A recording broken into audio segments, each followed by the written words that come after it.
Hola mis queridos amigos de la Iglesia San Pedro, es un placer para mí saludarlos a la distancia desde Santiago de Chile. Mi nombre es Francisco Calderón y estoy acá, vivo acá en Santiago y he tenido el privilegio durante los últimos años de ver el crecimiento de su iglesia, la Iglesia San Pedro, y verlos seguir y persistir en el llamado de anunciar el Evangelio a la ciudad y ser parte de un movimiento y de impactar grandemente en la región con lo que ustedes están haciendo. Así que ha sido un privilegio para mí verlo y ser parte un poco de esta historia.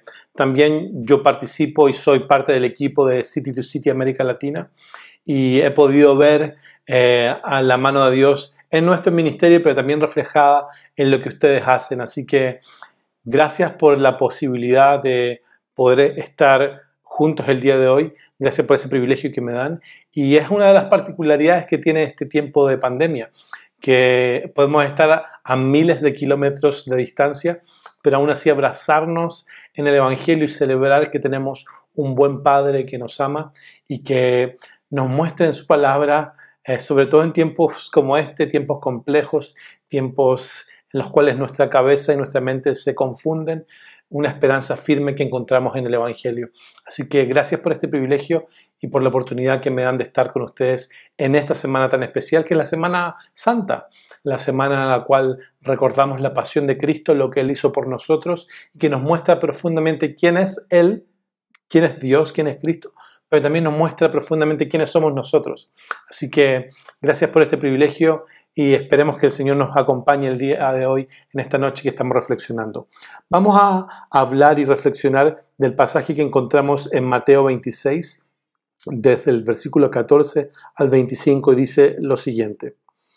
Uno de los 12, el que se llamaba Judas Iscariote, fue a ver a los jefes de los sacerdotes. ¿Cuánto me dan y yo les entrego a Jesús?, les propuso. Decidieron pagarle 30 monedas de plata y desde entonces Judas buscaba una oportunidad para entregarlo. El primer día de la fiesta de los panes sin levadura, se acercaron los discípulos a Jesús y le preguntaron, ¿dónde quieres que hagamos los preparativos para que comas la Pascua? Él les respondió que fueran a la ciudad, a la casa de cierto hombre, y le dijeran, el maestro dice, mi tiempo está cerca, voy a celebrar la Pascua en tu casa con mis discípulos. Los discípulos hicieron entonces como Jesús les había mandado y prepararon la Pascua. Al anochecer, Jesús estaba sentado a la mesa con los 12.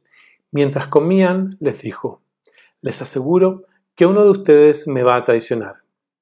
Ellos se entristecieron mucho y uno por uno comenzaron a preguntarle, ¿acaso seré yo, Señor? El que mete la mano conmigo en el plato es el que me va a traicionar, respondió Jesús.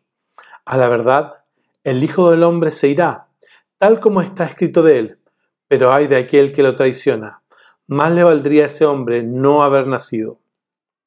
¿Acaso seré yo, Rabí?, le dijo Judas, el que lo iba a traicionar. Ese es el relato que tenemos en esta noche, que estamos reflexionando en esta semana de pasión. Y quiero partir haciéndote una pregunta. ¿Alguna vez te han traicionado? ¿Alguna vez has sentido lo que significa ser profundamente traicionado? ¿O quizás has visto alguna vez cómo se ha traicionado a alguien? Es una situación incómoda, es una situación que no nos gustaría ver, en la cual vemos la injusticia, vemos amargura, vemos el dolor de la persona que está sufriendo. Quizás algún amigo te traicionó cuando eras pequeño, o en tu juventud, o en tu trabajo. O quizás has visto cómo han traicionado a otras personas. Uno de los éxitos que yo creo que tienen los reality shows y las telenovelas, creo que tienen que ver porque muchas veces uno de los elementos principales que tienen estas historias que estamos viendo desde distintos ángulos es que nos muestran los sabrosos elementos de una traición. Y nos muestran en verdad cómo somos como humanos, que podemos ser verdaderamente personas traicioneras. Todos de una u otra forma hemos lidiado con la realidad de la traición. ¿Qué imágenes se te vienen a la cabeza? La definición de la palabra traición es la siguiente, dice, falta que comete una persona que no cumple su palabra o que no guarda la fidelidad de vida. El cine nos ha mostrado esto en películas, en Gladiador, en la película de la red social, donde hablan acerca del inicio de Facebook, en Star Wars, en tantas cosas. La traición está ahí presente. ¿Cuántas canciones de amor se han escrito acerca de el dolor de una traición o de la persona que se está lamentando que ha traicionado a un amigo o a otra persona? Sin duda es algo que no nos deja indiferentes, ya sea que hayamos sido víctimas de una traición o bien hayamos presenciado una traición. O quizás hemos sido nosotros la causa de esa traición, el traicionero. Y hoy día vamos a ver en esta reflexión 3 aspectos fundamentales en este sermón o en este pasaje que vamos a revisar, que lo he llamado anatomía de una traición. Y la primera parte de la anatomía de esta traición tiene que ver con el traidor, y que los encontramos acá en los primeros versículos del capítulo 26 de Mateo. Te pido que cuando estemos revisando este pasaje, que trates de estar dentro de la historia, no verlo simplemente como un espectador, sino que trata de estar ahí, trata de ser uno de los discípulos, trata de ver lo que está ocurriendo ahí. ¿Ok? Mateo nos cuenta, previamente a esto que hemos leído, que la historia de la mujer que ungió con un perfume muy caro, un frasco de perfume muy caro, y lo derramó y ungió la cabeza de Jesús. En el Evangelio de Juan, del capítulo 12 al 4 al 6, nos da detalles adicionales acerca del tesorero y de Judas, que estuvo también en ese momento cuando la mujer rompió este frasco de perfume, y Judas fue el que hizo la objeción más fuerte, diciendo que ese regalo o ese perfume se podría haber vendido y podría haber sido distribuido entre los pobres. El Evangelio de Mateo y de Marcos, también hablando de la misma escena, nos dicen no solamente que Judas tuvo esa opinión, sino que también los discípulos también estuvieron de acuerdo con esa postura que tuvo Judas.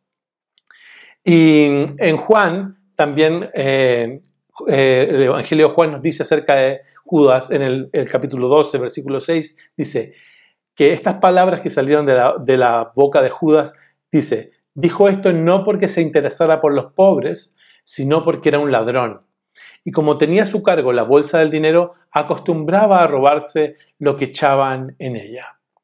O sea, tenemos evidencias ya de que Judas efectivamente era un ladrón y que tenía una opinión muy particular acerca del dinero. Pero también los discípulos tenían una postura, a veces muy similar a la de él. Y ahora volviendo al relato, así como Jesús dijo que el ejemplo de María, acá previamente a este capítulo que hemos leído, estos pasajes que hemos leído, dijo que el ejemplo de esta mujer iba a ser recordado por la eternidad, también el ejemplo de Judas ha sido recordado hasta la eternidad como un ejemplo de traición. La mujer como un ejemplo de lealtad y fidelidad y de honor, y el ejemplo de Judas ha quedado para la posteridad como un ejemplo de traición.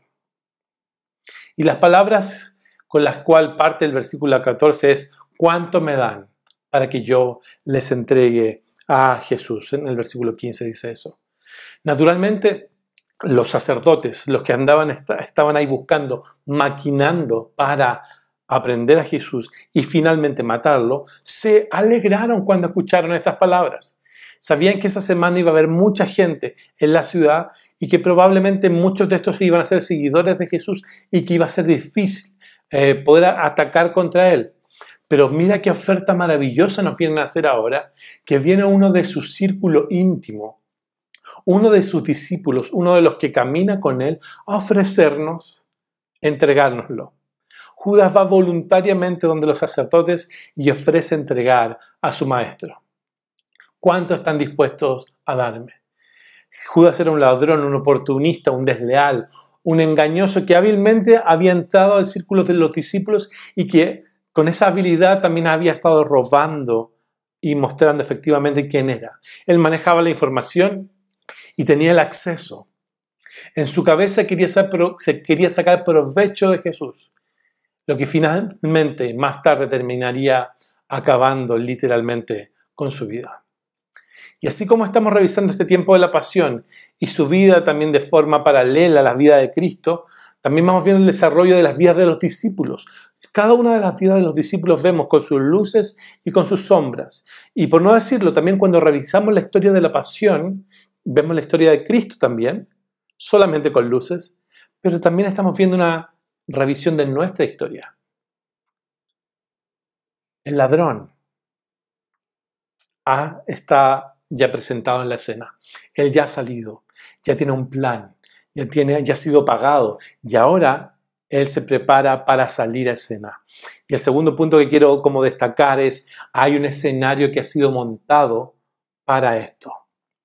Y nos dice del versículo 17 en adelante, que en el primer día de la fiesta de los panes sin levadura se acercaron los discípulos a Jesús y le preguntaron, ¿dónde quieres que hagamos los preparativos para que comas la Pascua? Había que hacer preparativos. En algún momento había que matar el cordero en el patio exterior del templo, había que conseguir una sala de un tamaño adecuado para ordenar todo y tener todo claro dónde nos íbamos a sentar, dónde iba a ocurrir esta cena. Había que hacer compras, había que comprar panes sin levadura o hacerlos, las hierbas, el vino. Había que preparar todo para que estuviera bien para esa cena. Había mucho que hacer.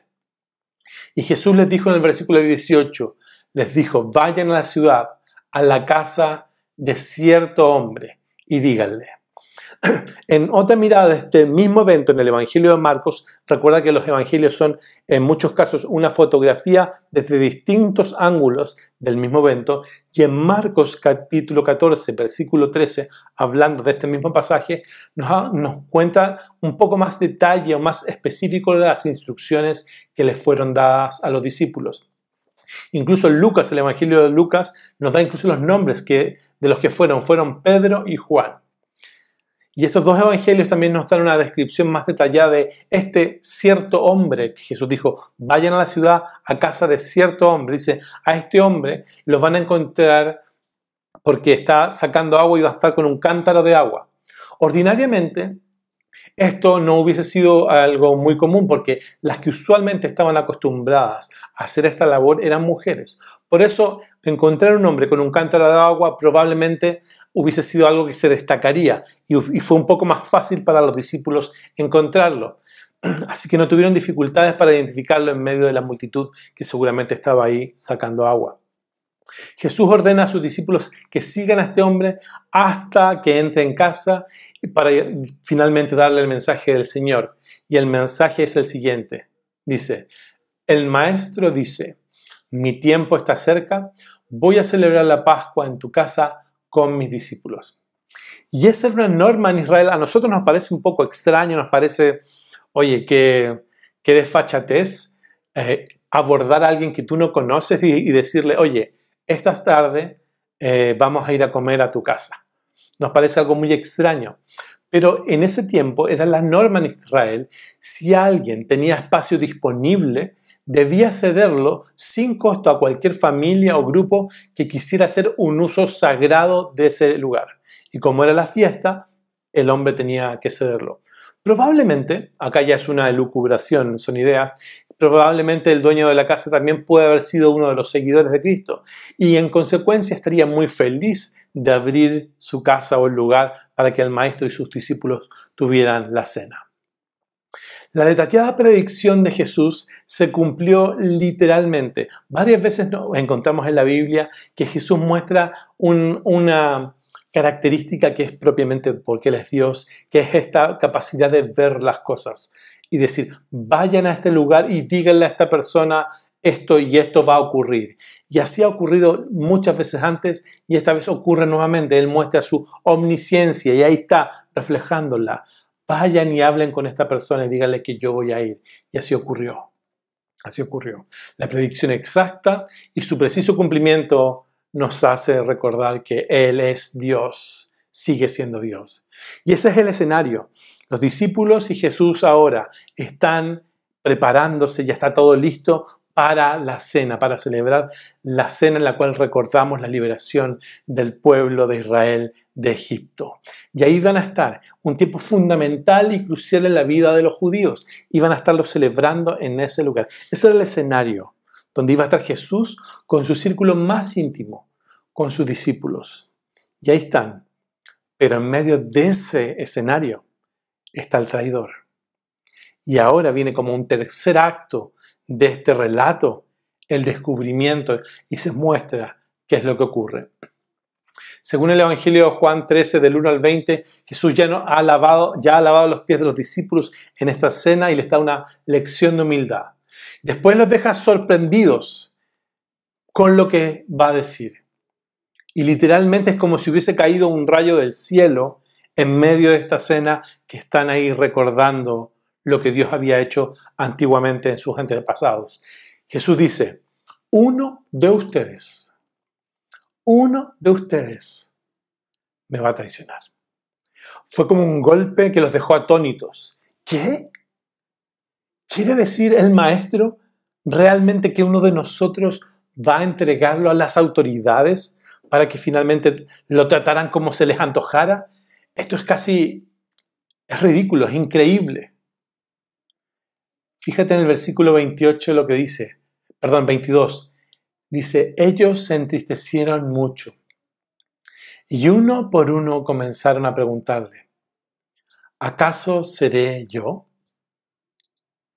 Si pudiésemos estar ahí en esa situación, en ese relato, en esa imagen, si pudiésemos entrar en esta descripción, esas palabras de Jesús que uno de ellos lo iba a traicionar, hubiese generado un silencio absoluto. Quizás, si ponemos atención, quizás incluso podríamos escuchar el latido del corazón palpitando fuerte en los 12 discípulos, probablemente menos en el corazón de Judas. Cada uno de estos hombres se siente que no es posible que él sea la persona a la cual Cristo se refiere. Pero quién sabe. Y así que uno por uno, cada uno de ellos, presa de cierto miedo y temor, hace esta pregunta. ¿Seré yo, Señor?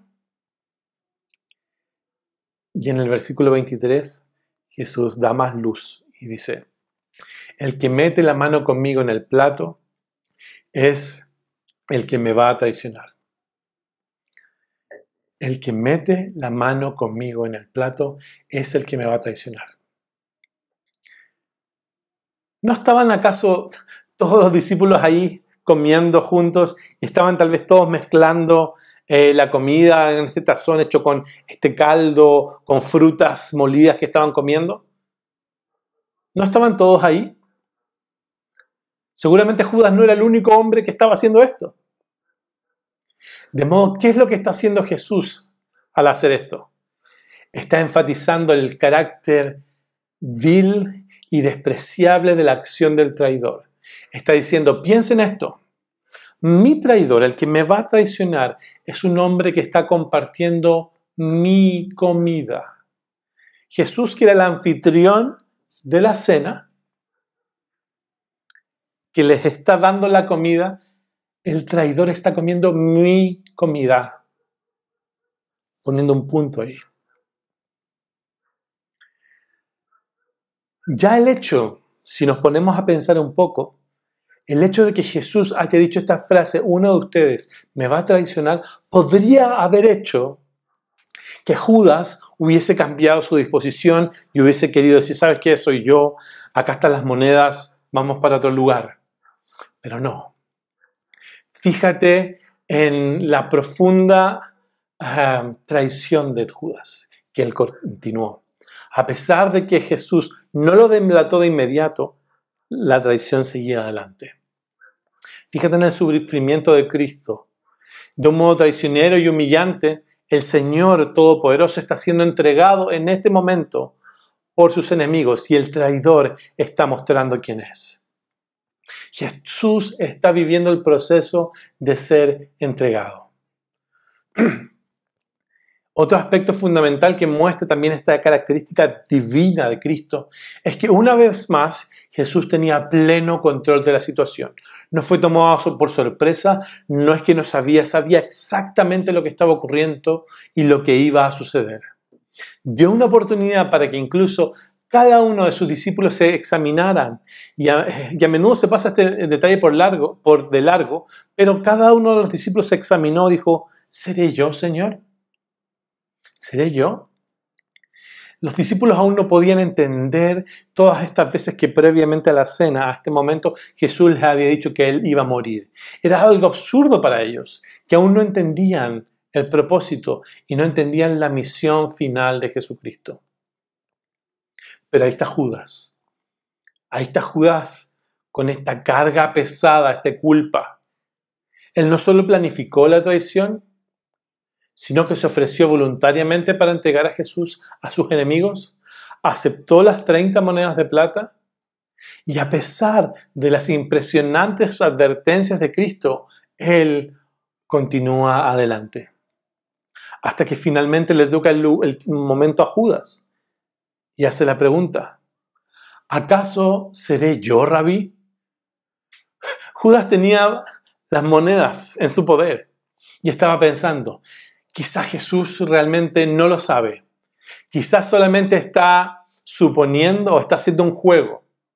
Además, si no imito lo que están haciendo los otros, me voy a estar exponiendo a mí mismo.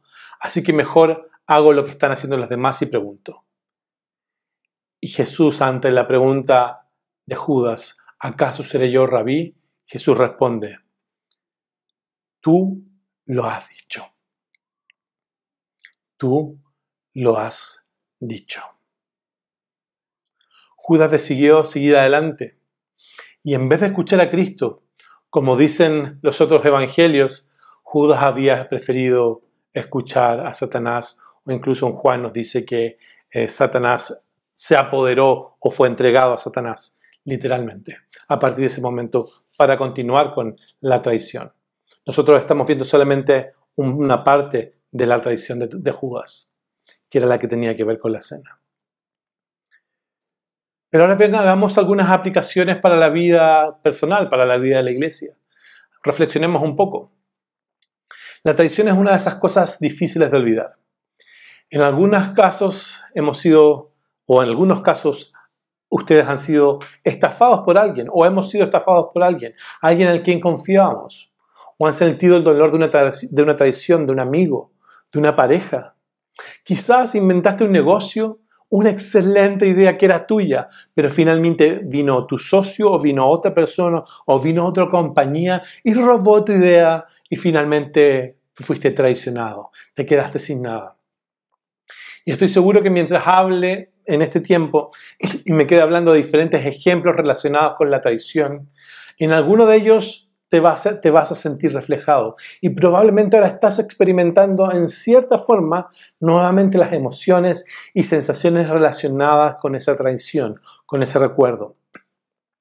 Y cuando reflexionamos en lo profundo del pecado de Judas y lo repugnante que es que si somos honestos debemos reconocer que también hay varias similitudes entre Judas y nosotros.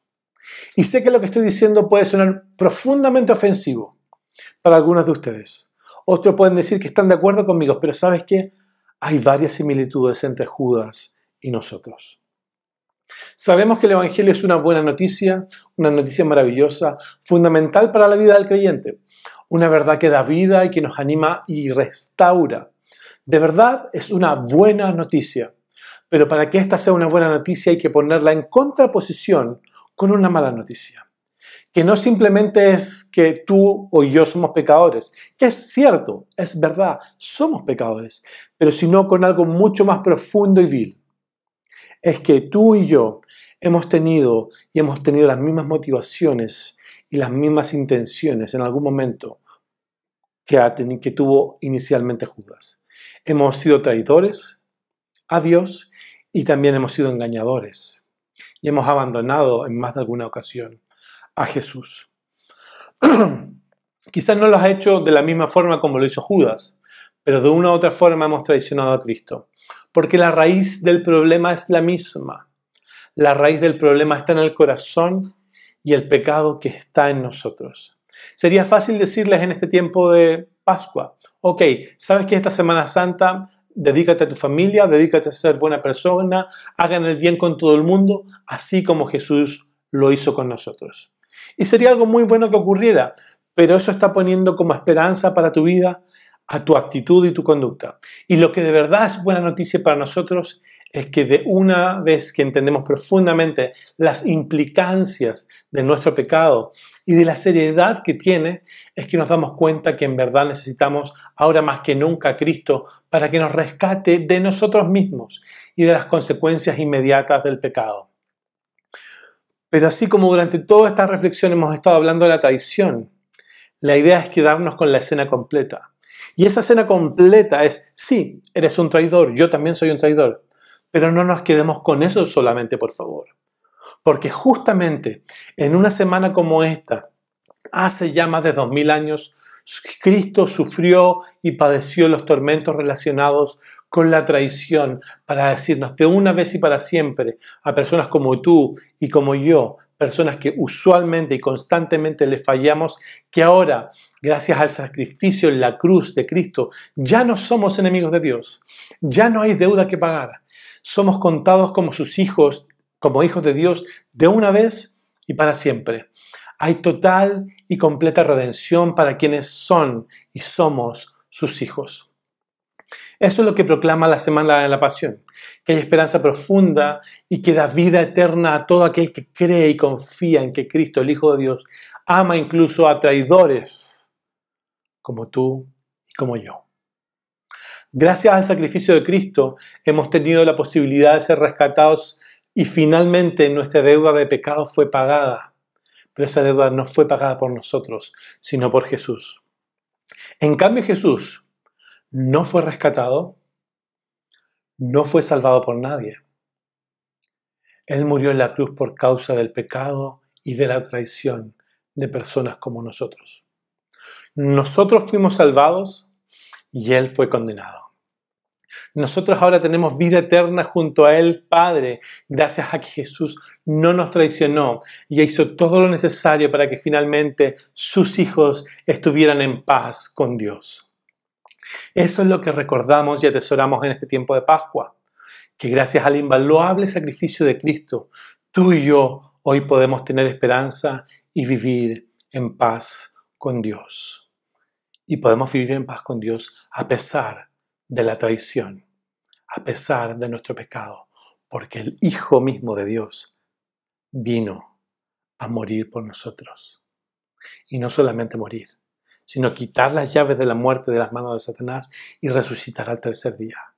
Y por eso tenemos un Dios que está vivo. Cristo está a la diestra del Padre. Y eso es gran motivo de alegría y de paz para los que andamos buscando realmente paz para nuestra vida.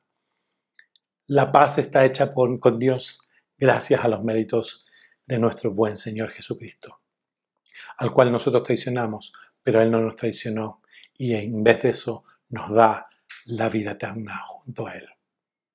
Qué cosa buena, ¿no? Qué cosa buena saber que tenemos a este Cristo de nuestra parte, incluso en medio de nuestros problemas más profundos, incluso en medio de nuestras más profundas oscuridades. Tú puedes ir a Cristo y Él no te va a traicionar. No importa lo que te hayan hecho, no importa lo que hayas vivido. Si tú pones tu confianza en Jesús, Él jamás te traicionará. Y esa sí que es una buena noticia. Tengamos un momento de oración. Padre, te damos gracias pues, en este tiempo que podamos estar juntos reflexionando en tu palabra y gracias porque a pesar de que hablamos del pecado, de la traición, del dolor, de la injusticia, sabemos que podemos terminar hablando de la esperanza, del gozo, de la fiesta, de la redención que Cristo ha comprado por nosotros. Gracias Jesús porque a pesar de que lo merecíamos, tú en vez de muerte nos viniste a dar vida. Gracias porque los beneficios que te pertenecían a ti nos los diste a nosotros. Y la muerte que era la nuestra, tú la viviste para librarnos. Te agradecemos esto, Señor. Te pido que bendigas a tus hijos en esta noche, en este tiempo, y que podamos reposar en esta verdad asombrosa, que hoy mismo podemos poner nuestra confianza en ti y saber que tú nunca nos traicionarás, Padre. Gracias por esto, Cristo. Gracias por la esperanza que tú eres para nosotros. Y gracias porque nos has amado de la mejor forma posible. Un amor asombroso, un amor extravagante, un amor que no merecíamos.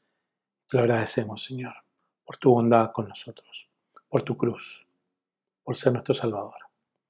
En tu nombre pedimos estas cosas y te damos gracias. Amén.